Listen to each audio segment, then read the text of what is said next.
Hey guys, it is Vengeful Parrot here from Two True Reviews, and today we're taking a look at the multiplayer modes in Call of Duty Ghosts. Now, first off, I just want to start out by saying that the Extinction mode, which is what is replacing the Zombies mode from Call of Duty Black Ops and Black Ops 2, is nothing too special. I mean, it's similar to the Zombies mode in the sense that, there are waves that you have to fight through and that kind of thing. If that's your cup of tea, I do highly recommend it. And the Squads mode is... I don't really know how to describe it. I mean, you basically take your quote-unquote squad and you fight other squads, whether they're human-based squads or computer-based. Just kind of depends on the mode.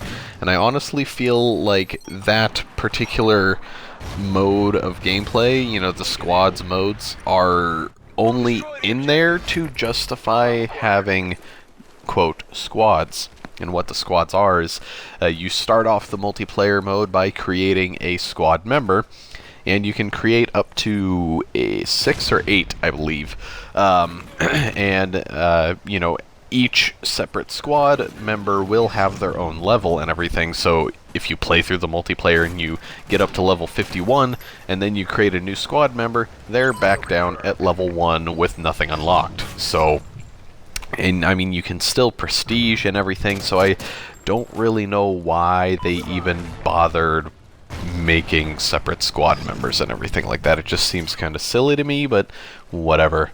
Now, as you play through multiplayer matches, and, as you level up and complete challenges, and if you're just plain doing well, you will earn squad points.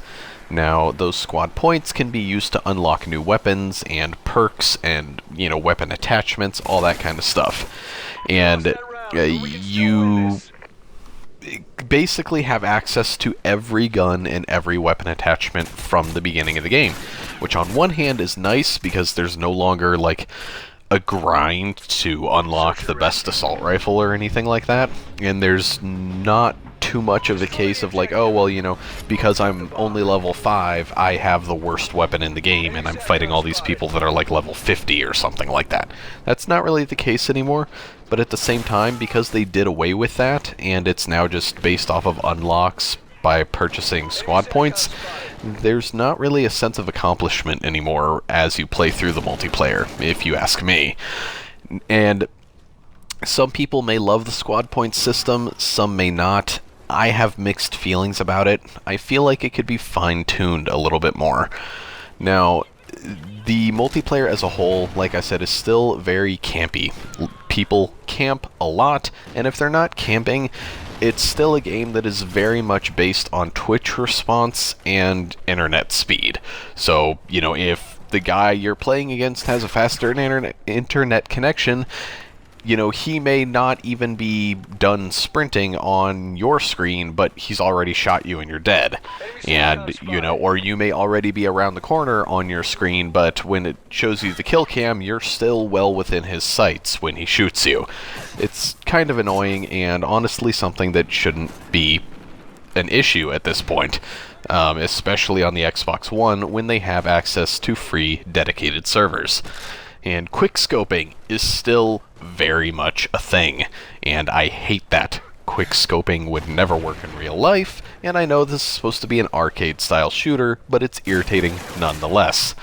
Outside of that, I'd say the entire multiplayer experience is mediocre at best.